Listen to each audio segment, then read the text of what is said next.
Mutuelle des agents des services publics locaux présente le Congrès des maires de France.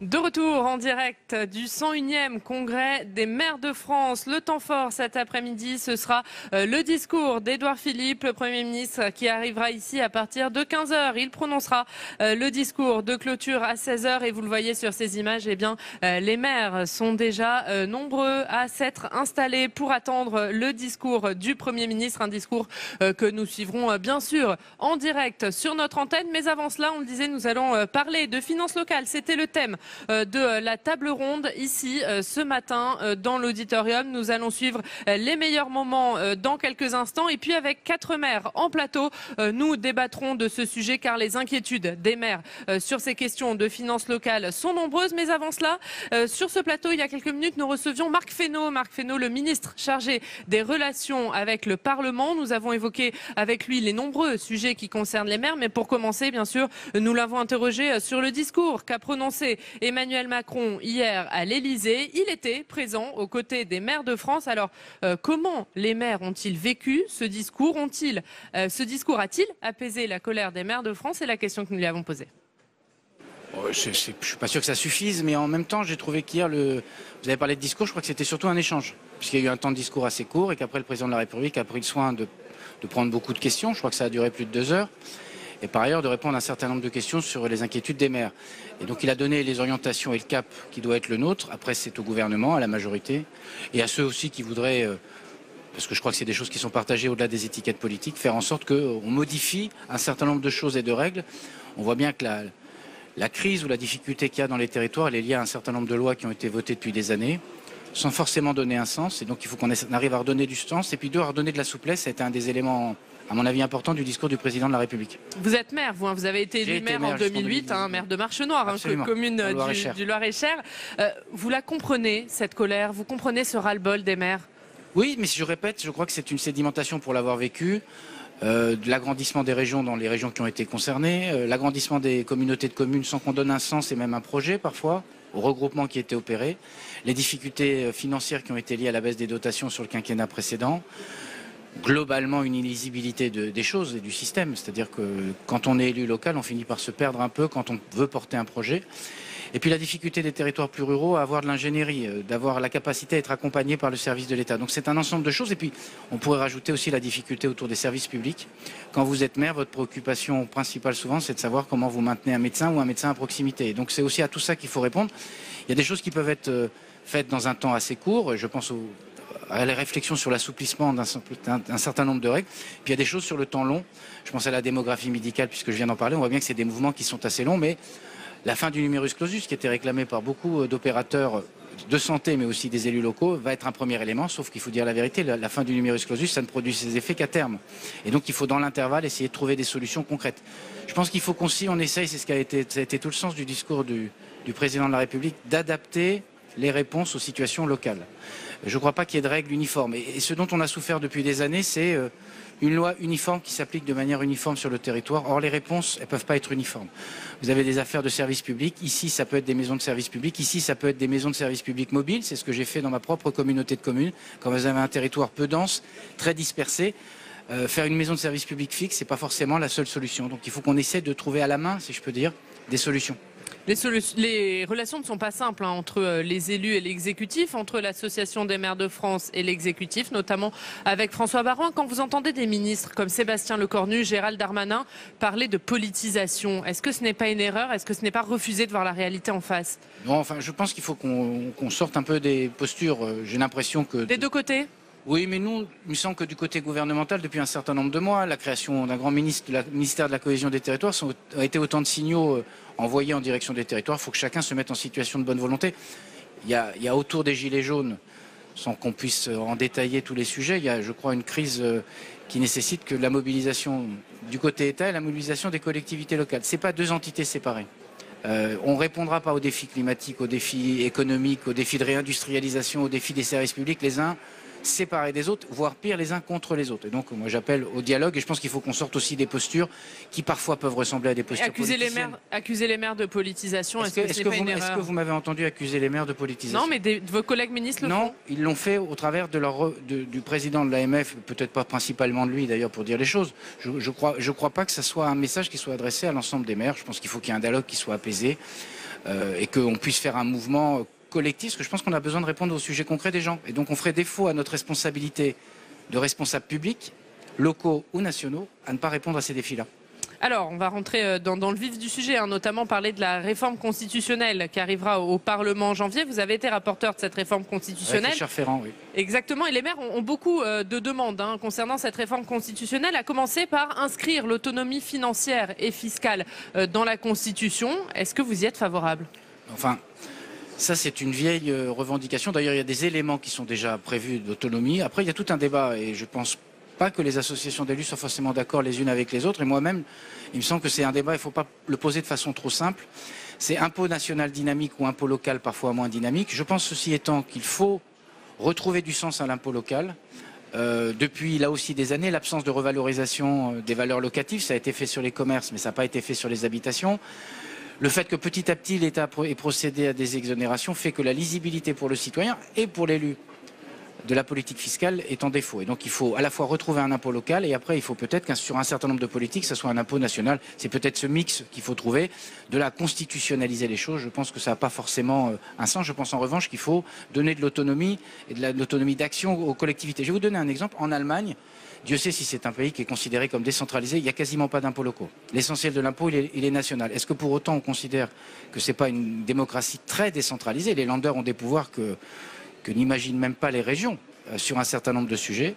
Et il me semble que, je ne dis pas que c'est l'exemple dont il faut s'inspirer, mais en tout cas, il ne faut pas faire des dogmes. Une nationalisation des impôts locaux? Je n'ai pas dit ça. Je dis, il ne faut pas faire un dogme. Ce n'est pas parce que c'est un impôt national que les organisations ne sont pas décentralisées. L'Allemagne est un État fédéral, donc beaucoup plus poussé que nous en termes de décentralisation, et pourtant c'est un impôt national. Ce que je veux dire par là, c'est que l'impôt n'est pas le seul vecteur qui justifie ou pas de l'autonomie des collectivités. Mais vous comprenez que les maires sont inquiets sur leur autonomie fiscale. Alors Emmanuel Macron a redit hier que la suppression de la taxe d'habitation sera compensée à l'euro près, mais est-ce que à terme ça ne va pas passer par un impôt nouveau? Mais par ailleurs, il a été dit que dans le projet de loi de finances rectificatif qui sera examiné au printemps par les deux assemblées, il y aurait un travail de fait pour remettre à plat la question de la fiscalité locale et redonner du sens. Il y a des travaux qui sont faits. Il y a eu un certain nombre de rapports qui ont été produits pour dire on pourrait descendre certains impôts départementaux vers les impôts locaux, municipaux ou intercommunaux. C'est tout le travail qu'on a à faire devant nous. Il faut le faire avec pragmatisme. Il faut le faire il faut trois choses à mon avis. Il faut quelque chose qui soit lisible pour les citoyens. Je paye un impôt pourquoi? Il faut quelque chose qui soit lisible pour les collectivités. C'est en quoi ma politique peut me permettre d'élargir ma base et pas monter mon taux. Et il faut le faire avec l'idée qu'il faut une dynamique. Et un mécanisme, et ça c'est le débat qu'a lancé le président de la République autour de la DGF, c'est les mécanismes de solidarité entre les territoires. Parce qu'on est dans un sentiment quand même qu'il y a des territoires qui captent plus de richesses pour des raisons de placement géographique ou autres, parce qu'ils sont sur des axes, parce qu'ils ont la chance d'être dans des dynamiques, et il faut quand même que la solidarité s'exerce. Et ça, c'est par les dotations que la solidarité peut s'exercer. Alors sur cette question, les élus qui demandent une loi de finances spécifique aux collectivités territoriales, vous pourriez dire oui? Enfin, oui, on peut regarder les choses. Ça a été un débat qui avait été amorcé, mais je trouve qu'on est trop là aussi dans les symboles. Ce qu'il faut, c'est qu'on ait un budget qui soit... Aussi, les symboles. Non, parce que ça, les symboles, on ne règle pas les questions. La question, c'est qu'on ait une lisibilité des financements des collectivités locales. Et on peut très bien identifier dans le budget général la spécificité des collectivités locales. Ça peut être aussi simple. On est par ailleurs le pays qui passe le plus de temps à examiner un budget. Chez nous, c'est 60 jours. En Allemagne, c'est 20 jours. Vous croyez qu'il faut rajouter un budget supplémentaire? Donc je pense que c'est plutôt une question dans le budget général qu'il faut poser de lisibilité des financements des collectivités. Il y a la part de l'impôt, la part des dotations, la part des reversements de l'État sur un certain nombre de politiques. Déjà, on ferait une étape de clarification pour que les collectivités... Cette loi de finances des collectivités territoriales, elle n'a pas de nécessité, c'est ça? Moi, il ne me semble pas. Moi, j'ai été rapporteur, nous y avions travaillé, et écoutant les uns et les autres, il ne me semblait pas que c'était un élément central pour permettre aux collectivités. Moi, j'ai été maire, vous savez, j'étais pas très demandeur d'avoir une loi de finances identifié. J'étais demandeur d'avoir des médecins, j'étais demandeur qu'on m'aide à réimplanter des commerces, j'étais demandeur d'avoir du haut débit. Ça, c'est des affaires concrètes, vous voyez ce que je veux dire. Le reste est un peu abstrait à mon sens. Autre sujet, garantir la place de la commune dans la Constitution, c'est aussi ce que demandent les maires. Est-ce qu'il faut constitutionnaliser la clause de compétence générale pour les communes? Elle n'est pas remise en cause et personne ne l'a jamais remise en cause. Enfin, je connais aucun texte et aucun gouvernement qui ait remis en cause la vocation des communes. Je pense qu'en revanche, il faut réaffirmer, parce qu'en fait, les communes maintenant se vivent trop comme une soustraction des compétences qu'elles ont données aux autres étages. Et donc, on a besoin de réaffirmer ce que peut être le rôle de proximité des communes. Ça n'a pas besoin de le constitutionnaliser. Enfin, on est en train de faire bavarder la Constitution. On va finir avec 150 articles. On est le pays qui modifie le plus sa Constitution. Alors, on est content, on le met dans la Constitution. Et après, qu'est-ce qu'on change? Au fond, rien. Ce qu'il faut, c'est que, d'un point de vue très concret, on dise à quoi est destinée la commune. Quel est le lien social qu'elle organise? Quel est le lien d'interaction avec l'intercommunalité qu'elle organise? C'est ça le travail que nous avons à faire. Et pas forcément. Tout ne va pas passer par la Constitution. Tout ne passe pas par la Constitution. Je pense que, je répète, quand j'étais élu local, je ne réclamais pas que dans la Constitution, on me rajoute 10 articles. Je réclamais qu'on me réponde à des questions très très concrètes. Je donnerais bien des articles de la Constitution pour avoir retrouvé des médecins. Donc l'AMF et François Baroin se trompent de débat? J'aime pas quand on caricature. Enfin, le monde n'est pas aussi simple que vous le décrivez en blanc et noir. On peut avoir des débats, on peut dire qu'il y a des choses qu'on peut faire avec l'AMF, on peut avoir des désaccords sans que ce soit un drame. François Baroin est maire, j'ai été maire, je porte aussi une parole. Je ne dis pas que c'est une parole de vérité, mais une parole de ce que j'ai vécu. Vous voyez ce que je veux dire? Et donc j'essaie de parler aussi au nom, non pas des structures nationales, mais des maires de terrain qui ont demandent des réponses très concrètes. Quand vous n'avez pas le haut débit dans votre commune, je vous assure que c'est un vrai sujet. Ça, c'est pas de niveau constitutionnel, c'est de niveau financier, c'est de niveau de convention entre l'État, la région, les départements, les intercommunalités. Moi, comme maire et comme ministre, j'ai besoin de solutions et de réponses pratiques. Dernière question sur un sujet d'actualité, le mouvement des Gilets jaunes. François Bayrou a lancé ce matin dans une interview au Figaro une alerte. Il faut réfléchir sur la hausse des taxes du carburant en janvier. Vous êtes MoDem. Est-ce que le gouvernement fait une erreur en ne fléchissant pas sur ce sujet? La question là non plus n'est pas la question de fléchir ou pas fléchir. La question c'est d'entendre ceux qui peuvent se trouver en situation d'impasse. Quelle est la vérité? C'est qu'il y a un certain nombre de gens qui sont dans la situation d'être dans l'obligation d'avoir voire deux véhicules. Quand vous êtes en couple et que les deux travaillent, vous avez besoin de deux véhicules. Et vous avez besoin de faire 30, 60, 70 km. C'est une réalité que je connais bien, puisque je vis à 30 km de la première ville principale. Donc je sais très bien à quel point on est dépendant du véhicule. Mais la question, c'est aussi de sortir de la situation de dépendance au pétrole, parce que les prix du pétrole, ni vous ni moi, nous sommes capables de dire où ils seront dans 5 ans. Il y a 7 ans, on avait le prix du diesel à 1,50 déjà. Et il y a 5 ans déjà, les gens peinaient. Et donc la situation dans laquelle il faut qu'on se trouve dans 5 ou 10 ans, c'est de faire en sorte qu'on ait pu avoir un mix énergétique. C'est pas de renoncer à la voiture, mais c'est de faire en sorte que... Parce que dans des territoires comme les nôtres, la voiture, c'est la liberté, c'est le seul moyen de se déplacer. Et on va pas... Mais quand François Bayrou dit qu'il faut y réfléchir...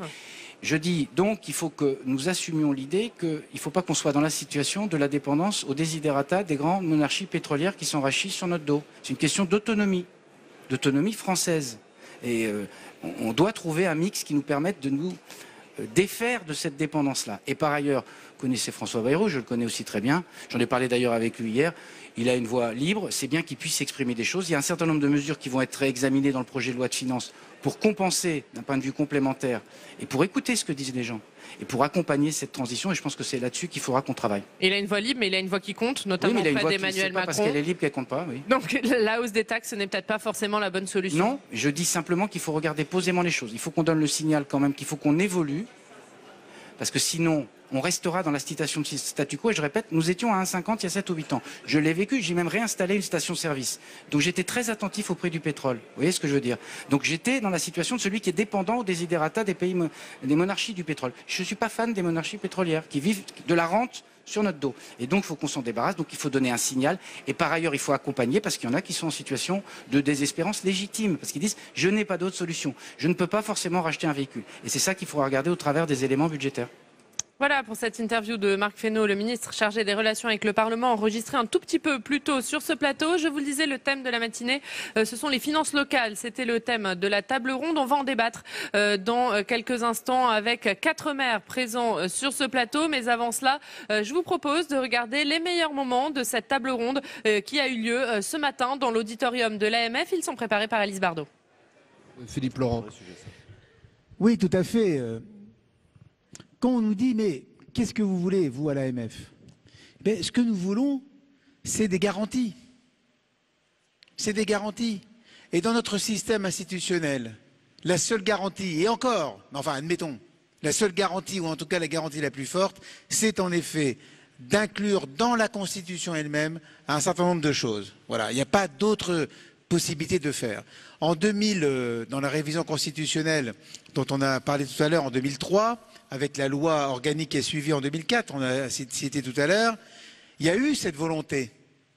Mais je dois dire qu'à l'époque, et c'était évidemment pas la majorité actuelle, mais je dois dire qu'à l'époque, il y a eu un débat extrêmement violent, enfin, ouais, très animé, entre notamment le président de l'AMF de l'époque, qui était sénateur, qui était Daniel Höffel, et le gouvernement, qui était pourtant proche de lui. Oui, il y a eu un débat très viril, parce que Daniel Höffel défendait précisément l'inclusion dans la Constitution et dans la loi organique de 2004 des ressources propres, comme étant des ressources dont on peut fixer le taux et sur lesquelles on peut influer l'assiette. C'est le cas de la taxe d'habitation à l'heure actuelle, puisqu'il y a les abattements et le taux. D'accord ? Et Daniel Höffel était dans cette logique-là. Et il n'a pas été entendu à l'époque. Et ça a été une forme de, comment dirais-je, nous avons vécu ça aussi comme une tromperie d'une certaine manière. Une tromperie, en fait, de l'État et du Parlement de l'époque, qui n'a pas donc souhaité aller plus loin dans l'autonomie fiscale. Eh bien aujourd'hui, donc un certain nombre d'années après, on est d'une certaine manière dans une situation qui est à peu près comparable. C'est la raison pour laquelle nous pensons que ce combat sur l'autonomie fiscale est absolument déterminant. Et il ne peut à un moment donné que passer que par la Constitution. Jacques Bourguet, maire d'une commune de 180 habitants dans le Béarn. L'année dernière, Monsieur le Président de la République est venu ici nous faire un exposé concernant l'imposition locale. Il nous avait dit que nous obtiendrions une autonomie totale en 2020 par rapport aux impôts locaux, avec l'annonce de la suppression de la taxe d'habitation. Moi, ce qui m'inquiète un petit peu, c'est le devenir de cette taxe d'habitation. Il ne faudrait pas qu'en supprimant la taxe d'habitation, on en soit rendu à augmenter les bases d'imposition du foncier bâti et du foncier non bâti. Donc, ce qui serait bien, c'est que l'AMF soit très vigilante sur cette augmentation, cette révision des bases, de manière à ce qu'elle ne soit pas encore une fois le contribuable qui paye les pots cassés. Je vous remercie. Alors, vigilance de l'AMF, monsieur le premier vice-président. Oui, vous me pardonnerez peut-être d'être un peu plus long dans ma réponse parce que le problème de la réforme et de la suppression de la taxe d'habitation mérite, me semble-t-il, quelques explications de fond. C'est quand même un sujet central dans nos inquiétudes. Ça mérite qu'on aille au fond du dossier. Le comité des finances locales qu'on évoquait au début de cette séance et que j'ai l'honneur de présider a travaillé pendant plusieurs mois sur ce sujet. Et nous sommes arrivés à une proposition unanime du comité des finances locales. Tout à l'heure, Olivier Carré a dit très justement qu'au cœur de la suppression de la taxe d'habitation, il y avait la rupture du lien entre le citoyen et la commune. C'est sur le plan démocratique gravissime. Et donc il faut permettre le maintien de ce lien. Mais ce qu'il faut aussi, c'est garantir dans la durée, en prenant en compte l'évolution des bases, la compensation pour chacune de nos collectivités ou établissements publics concernés. L'inconvénient de ce qui nous est dit pour l'instant, des éventuelles propositions du gouvernement, puisque en réalité, nous avons des bribes qui sortent ici ou là, mais aucun document précis sur le sujet. Mais ce qu'on nous présente comme étant, je crois, la 6e version du gouvernement, je répète, dont elle n'est pas officielle, c'est quelque chose qui révélerait une grande complexité. C'est ce que j'appelle un bonneteau fiscal. On prend d'une main, on redistribue de l'autre et on cache l'essentiel. On prendrait, pour simplifier, aux départements leur foncier bâti, les mettant dans la situation de ne quasiment plus avoir aucun impôt sur lequel ils peuvent actionner leur liberté et leur autonomie. On nous propose la fin du dégrèvement et l'absence de garantie dans la durée, puisqu'on nous dit quand on sera à 100%, on supprime. Mais si on supprime, mes chers collègues, il n'y a plus de dégrèvement. Vous ne pouvez pas dégréver un impôt qui n'existe plus. Et s'il n'y a plus de dégrèvement, nous n'avons plus aucune garantie de la compensation dans la durée. Alors, je vais essayer d'être l'auxiliaire le plus zélé du président de la République. Écoutez bien. Je souhaite que ça soit noté au procès-verbal. Je vais citer intégralement le président de la République dans ce que je vais dire, et je mets les guillemets. Et je mets les guillemets. Philippe Laurent se bouche les oreilles. Non, non, au contraire, il connaît déjà et il est heureux d'entendre. Bon, bah, tu connais, Philippe. D'abord, bien entendu, la première annonce avait été l'exonération de 80%. Mais le Conseil constitutionnel est passé par là, a rappelé que ça ne pouvait pas être une simple exonération, mais obligatoirement un dégrèvement. Et le Conseil constitutionnel a même dit qu'il réexaminerait le sujet à la fin, car il n'était pas envisageable qu'il n'y ait pas d'égalité devant l'impôt, ce qui veut dire, en termes plus clairs, que bien entendu, il fallait passer à 100%. Le président de la République, avec son agilité naturelle, intellectuelle, a immédiatement dit « c'est évident que si c'est injuste pour 80%, c'est forcément injuste pour les 20% qui restent ». Et il nous a dit un certain nombre de choses dans ce congrès l'an passé. Il a dit « cela devra se faire, j'ouvre les guillemets, en procédant par dégrèvement, vous serez intégralement compensés ». C'est parfait, il avait compris ce que le Conseil constitutionnel avait souhaité. Deuxième point, toujours entre guillemets, les maires doivent garder intégralement leur pouvoir de taux.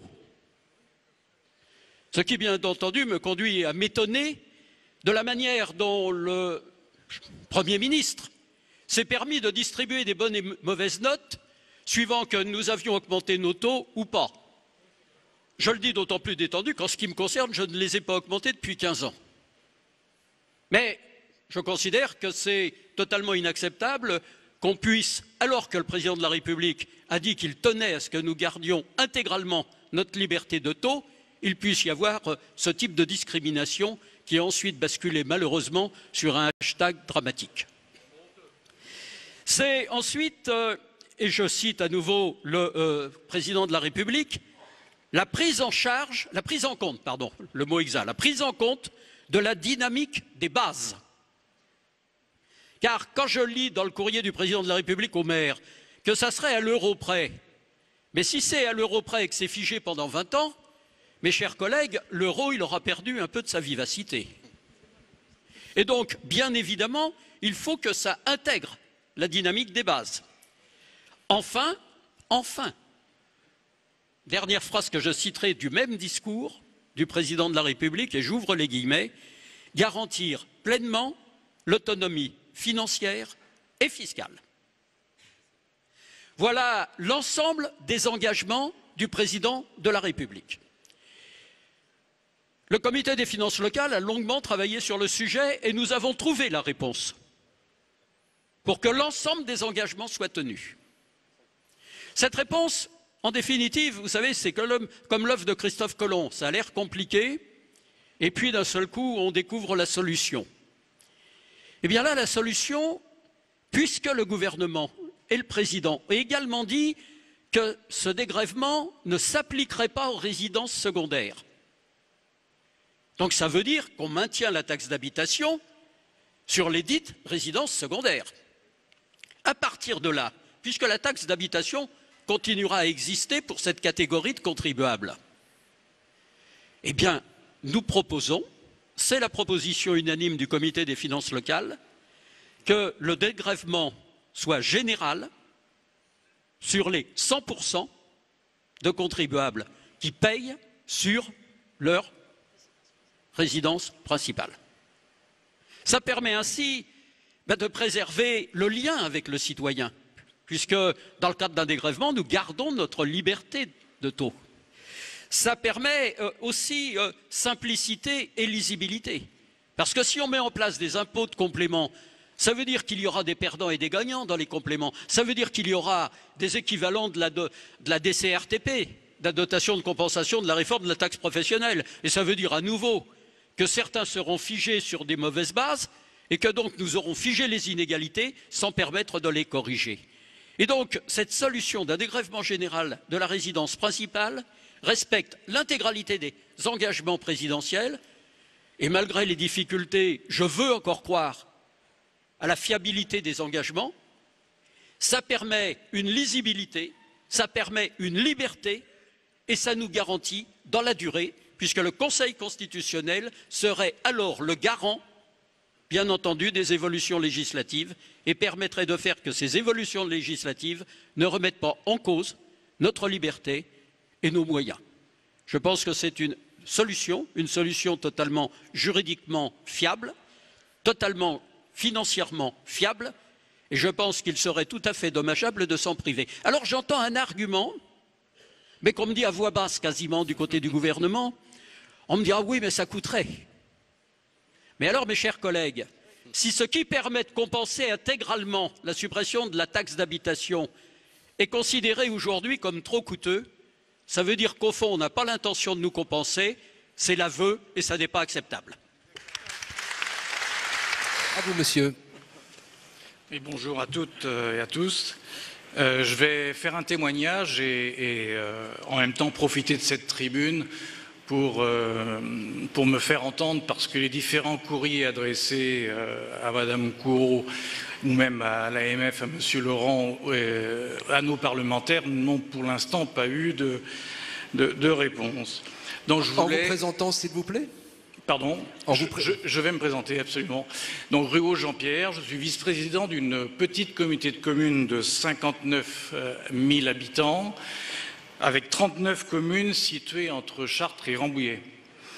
Et nous nous appelons les portes euréliennes d'Île-de-France. Alors nous constatons, malgré l'annonce d'une baisse des dotations par le président de la République au dernier congrès des maires de France et du ministre de l'Action et des Comptes publics, M. Gérald Darmanin, que les communes membres de notre communauté de communes des portes euréliennes subissent en majorité une diminution sensible de leurs attributions en 2018. Nous avons réalisé une étude d'impact sur l'évolution des composantes de la dotation globale de fonctionnement entre 2017 et 2018 dans le cadre de notre nouvelle communauté de communes issue de la fusion de 5 communautés de communes au 1er janvier 2017. Le constat est sans appel, le bilan est très négatif avec 27 communes qui enregistrent une diminution de leur DGF.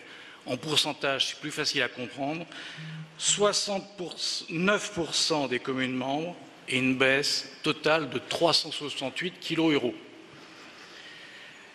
Alors, ce constat rapporté aux évolutions moyennes nationales et départementales d'Eure-et-Loir sont également intéressantes. L'État nous dit que la DGF a augmenté au niveau macroéconomique. On a parlé de ce critère tout à l'heure. C'est vrai, en moyenne, ça n'a pas bougé, voire augmenté. Mais les disparités sont très très élevées et l'analyse réalisée au niveau microéconomique est complètement différente. En France, on a 53% des communes qui ont une DGF qui a augmenté. Qu'est-ce qui se passe dans le département d'Eure-et-Loir? 59% des communes ont une baisse de la DGF. Et sur notre communauté de communes, 69%.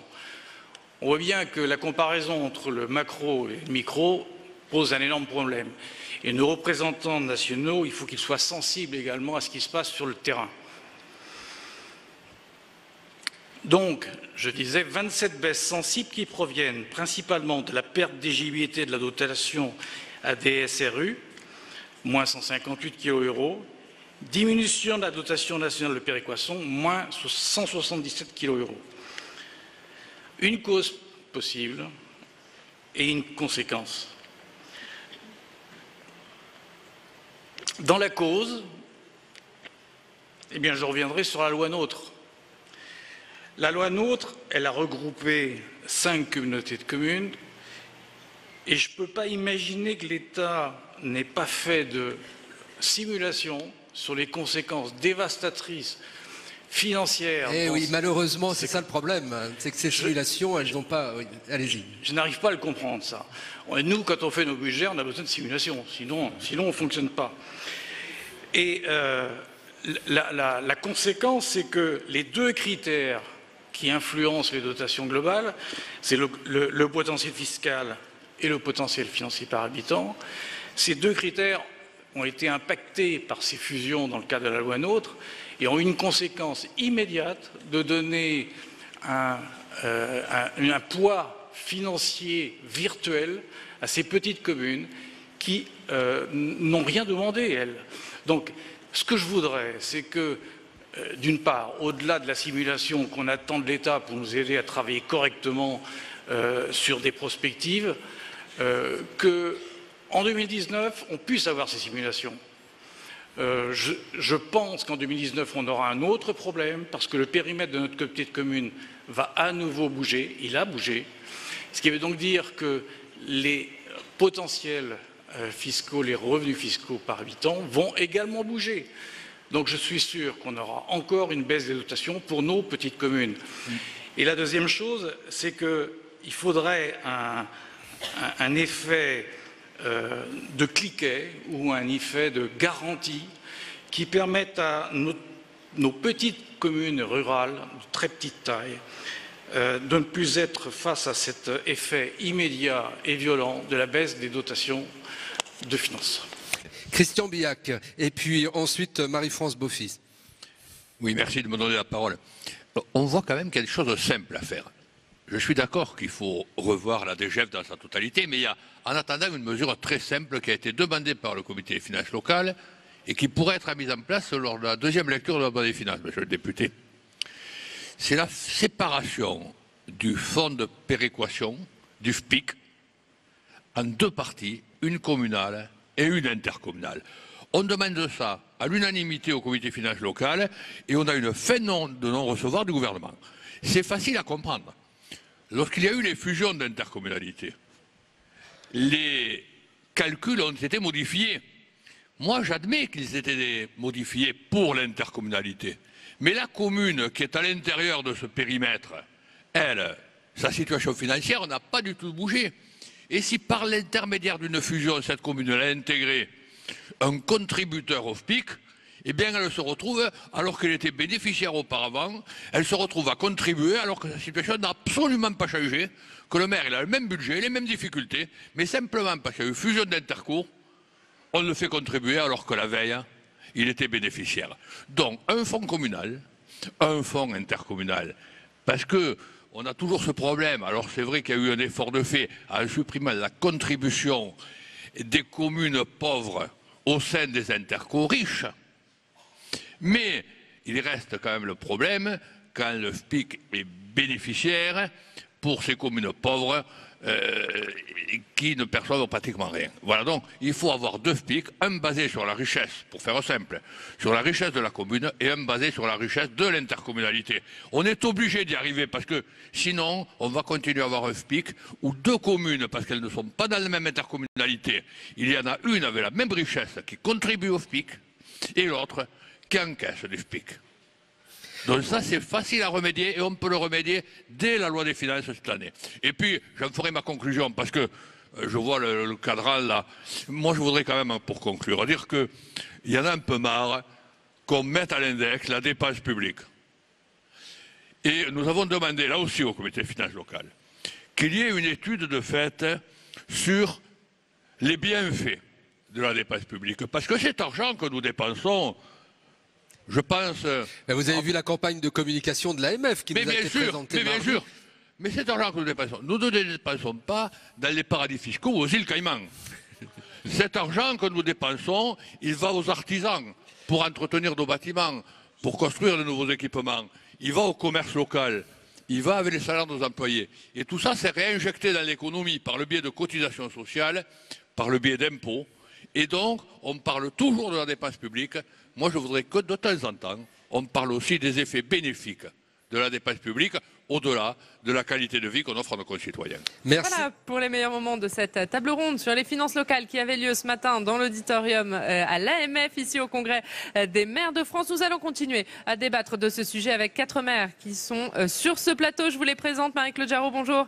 Vous êtes maire LR de Mont-Soleil-Mines, présidente de l'Association des maires de Saône-et-Loire. Merci d'être avec nous. André Léniel, bonjour.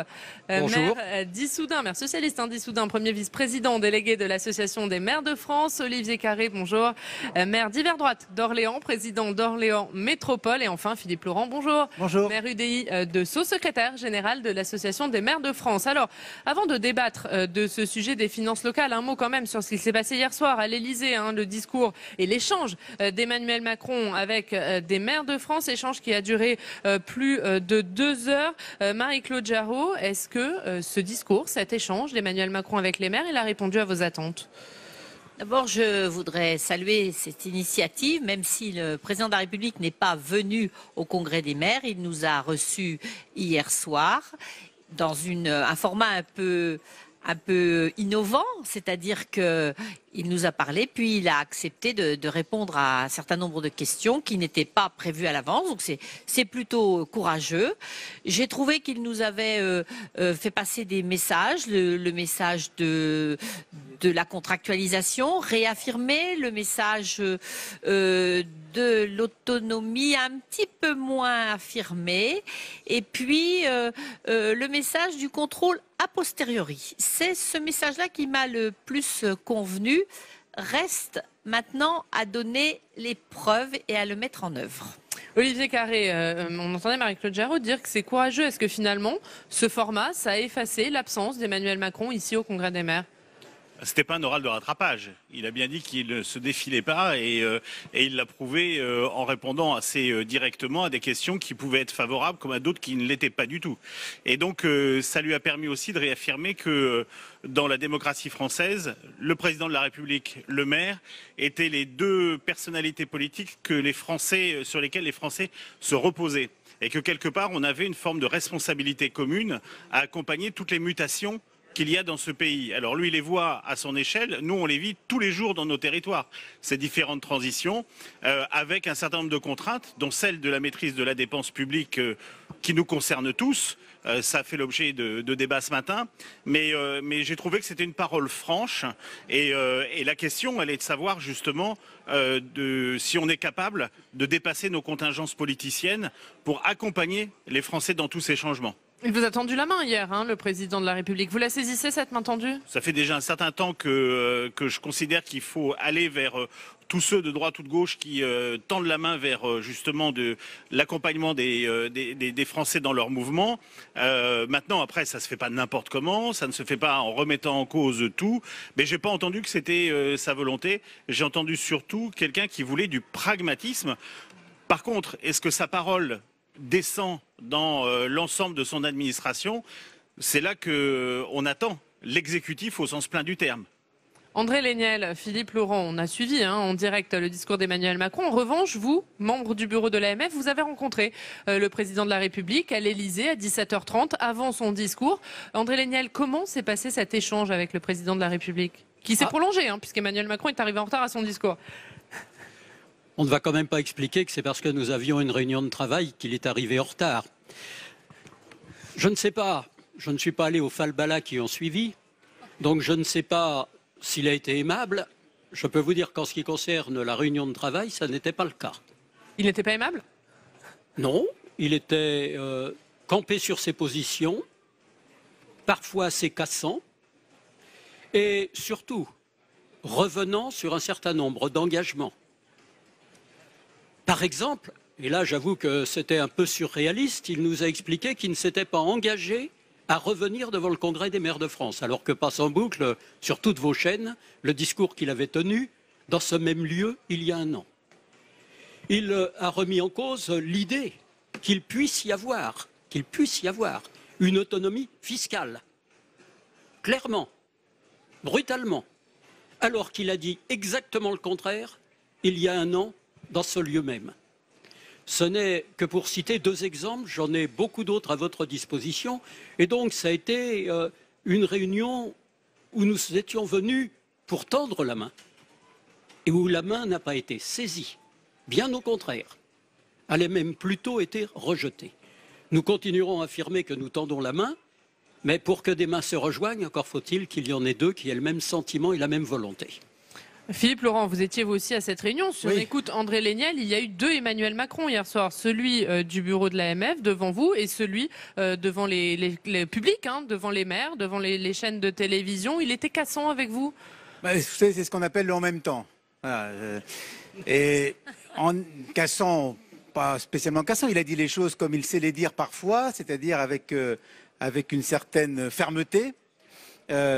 Moi, je n'étais pas non plus le soir parce que, notamment, il y avait une autre manifestation prévue de longue date qui s'appelle le Grand Prix des maires et au cours duquel ont été mis en avant un certain nombre de nos collègues innovants sur les territoires. C'était d'ailleurs très intéressant. Ça montrait, si vous voulez, la capacité d'innovation qui existe sur tous nos territoires, de la plus petite commune à la plus grande ville. Et je fais le lien avec justement les déclarations, en tout cas les prises de position du président de la République lors de cette réunion. Moi, il y en a une qui m'a absolument marqué, c'est en réalité le fait qu'il ne croyait plus à l'autonomie fiscale et financière des collectivités territoriales. C'est-à-dire que ça c'est une remise en question complète de tout le mouvement de décentralisation qui a été engagé depuis 40 ans dans notre pays. Mais qu'est-ce qu'il vous a dit clairement sur ce sujet ? Il a dit ça, je n'y crois plus. L'autonomie financière et fiscale, je n'y crois plus. Il y a plein d'autres pays dans lesquels ça n'existe pas et ça marche très bien. Sauf que, et nous lui avons fait remarquer, ces pays sont des pays à caractère fédéral. Et qu'il y a d'autres protections des collectivités territoriales, puisque notamment le Sénat, dans ces pays, par exemple le Sénat allemand, a un droit de veto sur un certain nombre de choses. Ça n'est pas le cas en France. Et donc par conséquent, cette remise en question, elle est vraiment très étonnante. Elle est très très étonnante. Jamais un président de la République n'a fait ça, n'a dit ça. Jamais. Alors, peut-être qu'il faut en engager la discussion, peut-être qu'il faut faire évoluer notre pays vers un système fédéral, mais alors là, bonjour. Là, on n'est pas sorti du débat.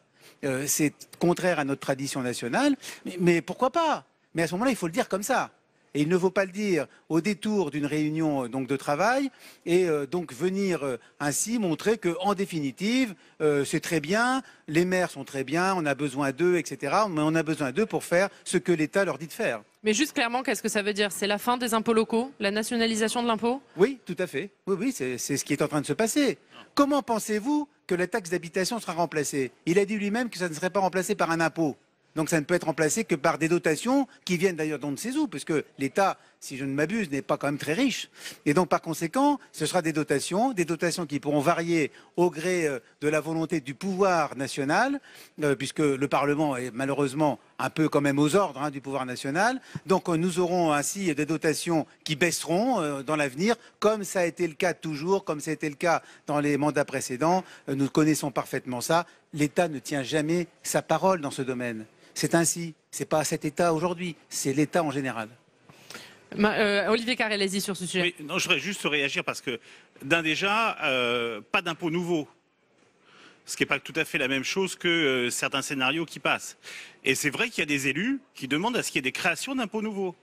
Et ça fait partie des solutions qui peuvent être analysées. C'est votre avis, vous aussi? Il faut un impôt nouveau?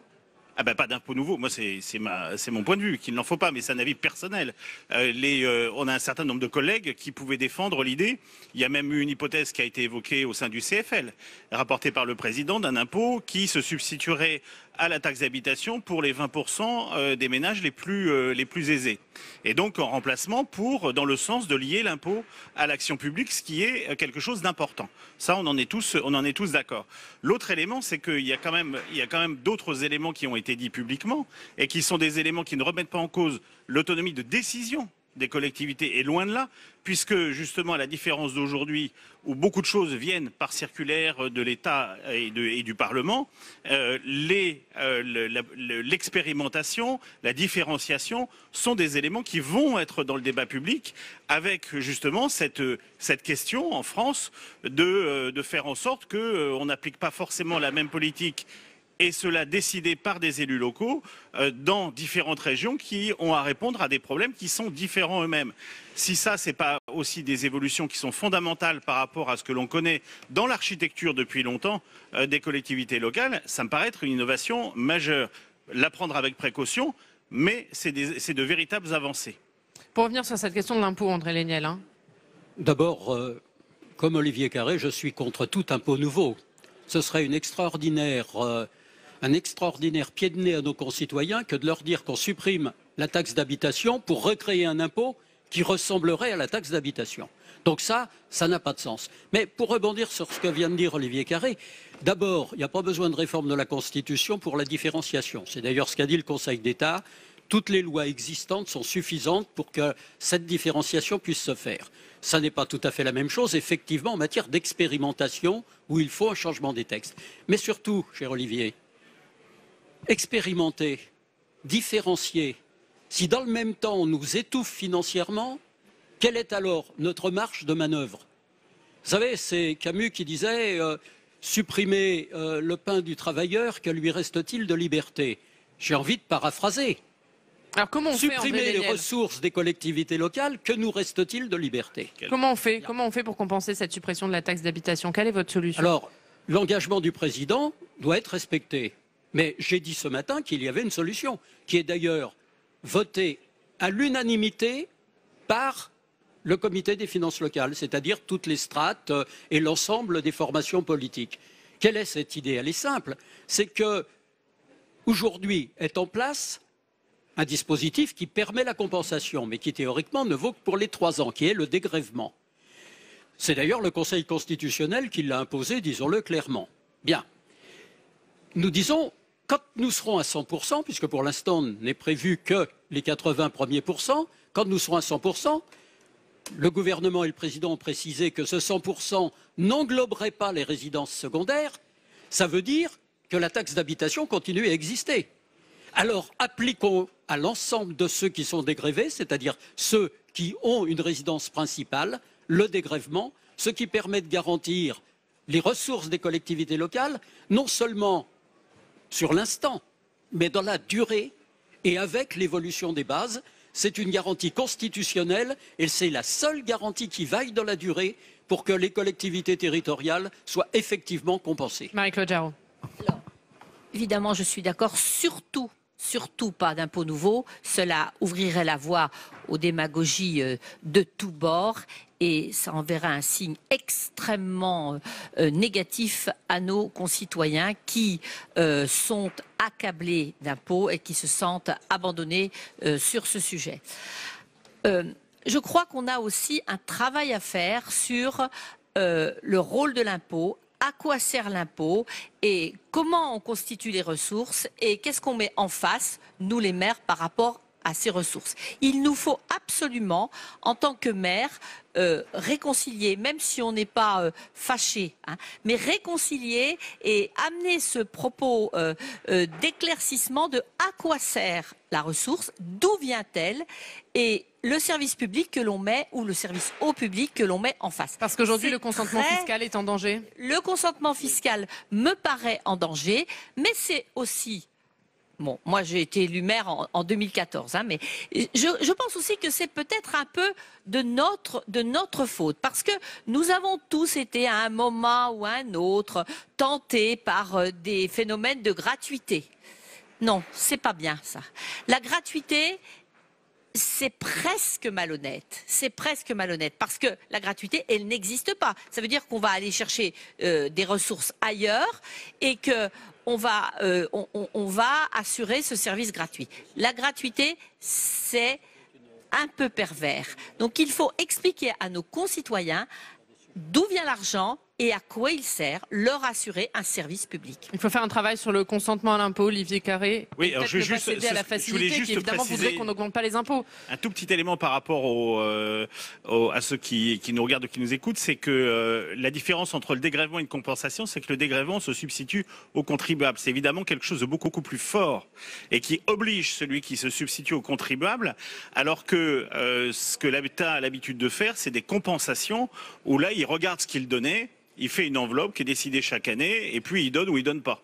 Et donc et puis effectivement l'habitude montre qu'il a plutôt tendance à éroder les compensations qu'autre chose parce que ça dépend d'autres critères.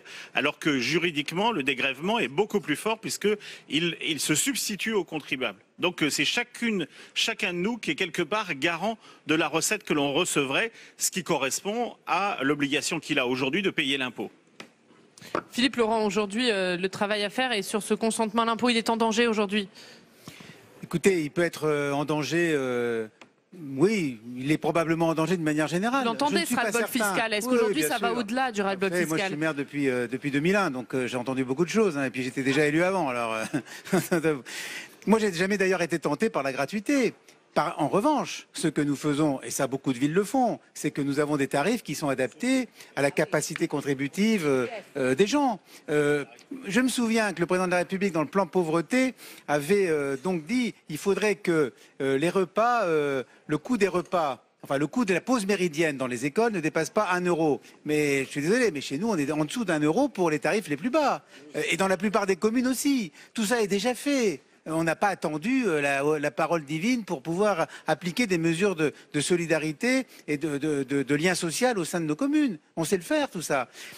Simplement, sur le plan du consentement à l'impôt, moi je crois qu'au niveau local, et c'est pour ça que la suppression de la taxe d'habitation est une erreur, au niveau local, le consentement à l'impôt est plus facile à obtenir parce que les gens voient directement ce qui se fait. En termes de services publics, en termes d'aménagement, en termes de réussite ou parfois d'échec, malheureusement, ils voient directement ce qui se fait. Et ça, c'est quelque chose qui est pour lequel nous pouvons engager un dialogue réel avec les habitants. Et franchement, vous savez, nos habitants, ils ne sont pas plus bêtes que nous. Ils comprennent parfaitement que lorsqu'on développe un service, et si ce service, ils le jugent utile à la population, utile à l'avenir, eh bien, ils acceptent évidemment un ajustement fiscal. Ils peuvent l'accepter. C'est plus compliqué au niveau de l'État, parce que naturellement, on ne sait pas où ça va. Regardez les histoires de taxes sur le carburant. Maintenant, on découvre, on le savait, mais enfin maintenant, ça commence à se savoir, que le produit supplémentaire des taxes sur le carburant, je crois que c'est au-delà de 3 milliards d'euros, ne va pas entièrement à la transition énergétique. Donc là, les gens estiment qu'il y a tromperie sur la marchandise d'une manière. On leur a tenu un discours qui n'est pas appliqué. Et ça, évidemment, c'est quelque chose que les gens ne supportent pas. Chez nous, on ne peut pas jouer à ça. Ils voient où va l'argent. André Léniel, une réforme de la fiscalité locale est annoncée au Parlement avant l'été. Qu'est-ce que vous attendez de cette réforme de la fiscalité locale? D'abord, ce qu'on vient de dire sur la taxe d'habitation, c'est-à-dire une taxe d'habitation qui, certes, ne pèse plus sur le citoyen individuellement, mais puisque c'est de l'engagement présidentiel, soit pris en charge par l'État et permette à nos communes de garder les moyens d'action qui sont les leurs aujourd'hui. Mais on a dit depuis le début aussi que la suppression de la taxe d'habitation n'était pas forcément la mesure la plus intelligente qui avait été proposée. Parce que là, on accepte parce qu'on n'a pas le choix. Mais c'était, me semble-t-il, une erreur coûteuse. Parce que beaucoup de nos concitoyens croient qu'ils vont gagner à la suppression de la taxe d'habitation, mais pour beaucoup d'entre eux, ça sera un marché de dupes. Parce que bien évidemment, à partir du moment où ça coûte 24 milliards à l'État, c'est que 24 milliards, il va bien falloir que l'État les retrouve ailleurs. Alors on nous dit, il y aura des économies. On a le droit d'y croire. Vous n'y croyez pas? On n'est pas totalement obligé, et pas sur la totalité de la somme. Et ça veut dire pour le reste que ça sera de la CSG, que ça sera, pourquoi pas, de la taxe sur les carburants qui n'est pas utilisée pour la transition énergétique. Bref, ça rejoint ce qu'on disait.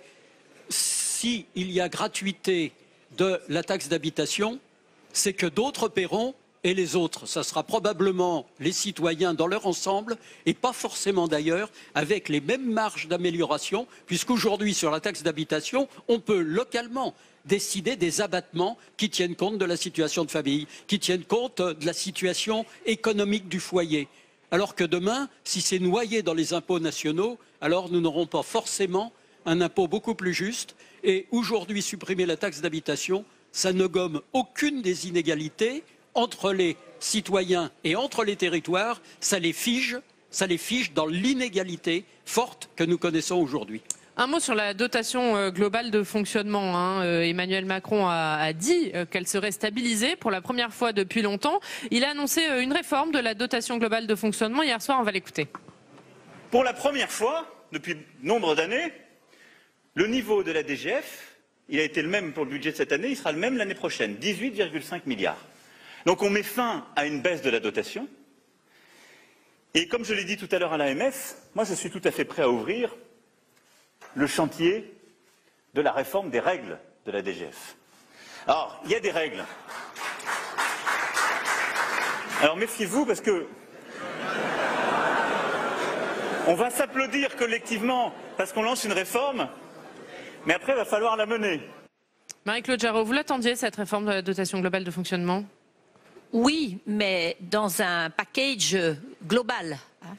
La dotation globale de fonctionnement crée des mécontentements parce qu'elle est perçue comme un impôt une dotation, excusez-moi, qui arrive sans qu'on puisse et que l'on subit.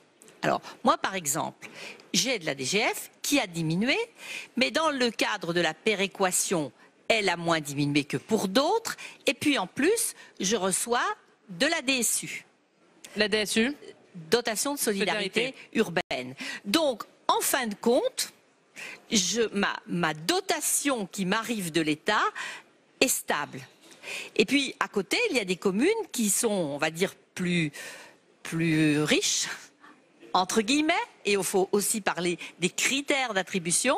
Ces communes plus riches, eh bien, elles comprennent pas pourquoi elles ont une dotation qui diminue et puis elles ne sont pas éligibles à d'autres dotations pour les communes plus pauvres. Tout ça crée une espèce de trouble largement amplifié aussi par les médias qui interpellent sur des sujets un peu polémiques. Et tout ça crée des mécontentements. Juste, on entendait Emmanuel Macron dire « Vous applaudissez maintenant, mais cette réforme, il va falloir la mener ». Est-ce que ce n'est pas une réforme qui va diviser les maires? Parce que pour donner à certains, il va falloir prendre à d'autres. C'est la raison pour laquelle je pense qu'il y a au moins une armoire entière de rapports sur la DGF et que chaque fois ça s'est traduit par le fait qu'on ne revoyait pas la DGF dans sa globalité, mais qu'il valait mieux créer une sorte de fonds de péréquation pour répondre à des problèmes d'égalité territoriale. Le vrai sujet, c'est la suite de la phrase que vous n'avez pas passée par faute de temps. C'est qu'il dit parce qu'évidemment on n'entendra pas ceux qui diront merci et qui gagneront, mais on entendra tous ceux qui râlent. Et je le vois aussi, je l'ai encore constaté ce matin, 3512 communes, je crois, qui perdent de la DGF cette année sur les 36 000. Alors c'est 3512 de trop, mais on n'entend pas celles qui ont eu un écart légèrement supérieur. Voilà, donc c'est ça la difficulté, c'est que l'État réagisse à enveloppe constante. Simplement, les 3512 qu'on évoque, c'est celles qui ont perdu énormément. Sur l'ensemble, si on ne parle que de la DGF, sur 35 000 communes, 21 000 ont perdu de la DGF dans la dotation forfaitaire. Puis ensuite, il y a ce qu'a évoqué Marie-Claude Jarraud, qui est la compensation par les dotations de péréquation. Il en reste au total 16 000 qui ont perdu malgré les dotations de péréquation. Donc c'est considérable. Et c'est là qu'avoir dit, comme cela a été dit, que 99% des communes verraient au plus mal leur DGF stabilisée et l'ensemble de leur dotation garantie, s'est révélé totalement inexact. Philippe Laurent, qu'est-ce que vous attendez? Édouard Philippe sera là cet après-midi, devant vous, il prononcera le discours de clôture. Qu'est-ce que vous attendez du Premier ministre? Écoutez, bon, il y a énormément de questions qui se posent, etc. Mais l'essentiel, encore une fois, c'est que les uns et les autres, et notamment au plus haut niveau de l'État, disent clairement, avec conviction, ce qu'ils entendent par, encore une fois, décentralisation. Pour nous, la décentralisation, c'est un projet de société. C'est plus qu'une organisation administrative. C'est un vrai sujet, c'est un sujet de fond, parce que toutes celles et tous ceux qui sont ici, mais tous les Françaises et tous les Français sont concernés. Ça veut dire, la décentralisation, qu'on permet à chacune et chacun d'exercer des responsabilités sur les territoires, qu'on rapproche la décision du citoyen. Vous savez, moi je ne suis pas socialiste, mais j'ai relu récemment Nul n'est parfait, André.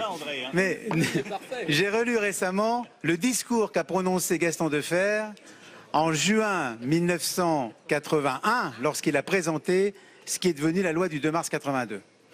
Il faut le relire, ce discours. D'ailleurs, je pense qu'on va l'envoyer au président de la République, au Premier ministre, André, parce qu'il montre bien le changement de culture profond qu'entraîne la décentralisation, le choix de la décentralisation.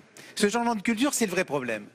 Et aujourd'hui, notre problème n'est pas tant la culture d'un certain nombre de dirigeants nationaux qui ont cette culture, mais qui ne peuvent plus la faire passer parce que la haute administration, elle en revanche, elle n'a pas cette culture. Tout à l'heure, Olivier disait, il faut que le président soit capable d'imposer à la haute administration la chose. Et bien ça, c'est son vrai défi à lui, au président de la République, si tant est qu'il soit convaincu de la décentralisation. Ce sera le mot de la fin. On va écouter ce que vous dira Édouard Philippe cet après-midi. Nous suivrons son discours, bien sûr, en direct à partir de 16h sur Public Sénat. Mais tout de suite, la journée événement se poursuit. On va retourner au Sénat, retrouver Delphine Girard. Bonjour Delphine.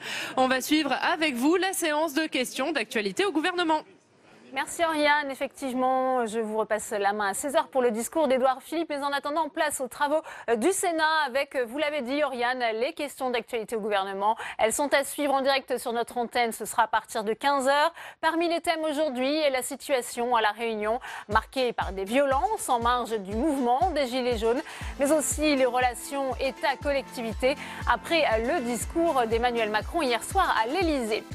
Dans le reste de l'actualité, au Sénat, coup d'envoi de l'examen du budget, alors que le ras-le-bol fiscal